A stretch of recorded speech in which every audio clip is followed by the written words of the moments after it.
జనగణనలో ఎటువంటి పొరపాట్లకు తావివ్వకుండా పటిష్టంగా చేపట్టాలని నగరపాలక సంస్థ కమిషనర్ ఎన్ మౌర్య అధికారులు సిబ్బందికి సూచించారు.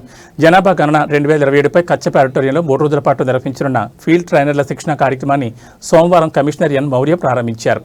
ఈ సందర్భంగా కమిషనర్ మాట్లాడుతూ నగరంలో జనగణన చేసేందుకు 25 మందిని ఎంపిక చేశామని, వారికి మాస్టర్ ట్రైనర్లచే శిక్షణ ఇస్తున్నామని తెలిపారు. మీరందరూ శ్రద్ధగా అన్ని విషయాలు నోట్ చేసుకుని మీ కింద వచ్చే వారికి తెలిపి క్షేత్రస్థాయిలో జనగణన చేయాలని తెలిపారు. 16 సంవత్సరాల తర్వాత జరుగుతున్న ఈ జనగణనలో ఎటువంటి పొరపాట్లకు తావు లేకుండా పటిష్టంగా నిర్వహించి సమగ్రమైన సమాచారాన్ని సేకరించాలని పిలుపునిచ్చారు. 2 దశల్లో ఈ కార్యక్రమం నిర్వహించనున్నారని తెలిపారు. ఈ కార్యక్రమంలో అదనపు కమిషనర్ శారదాదేవి, టౌన్ ప్లానింగ్ అధికారి మధుసూదన్, మాస్టర్ ట్రైనర్లు రమాదేవి, సుధారాణి, ఉదయ్ తదితరులు పాల్గొన్నారు.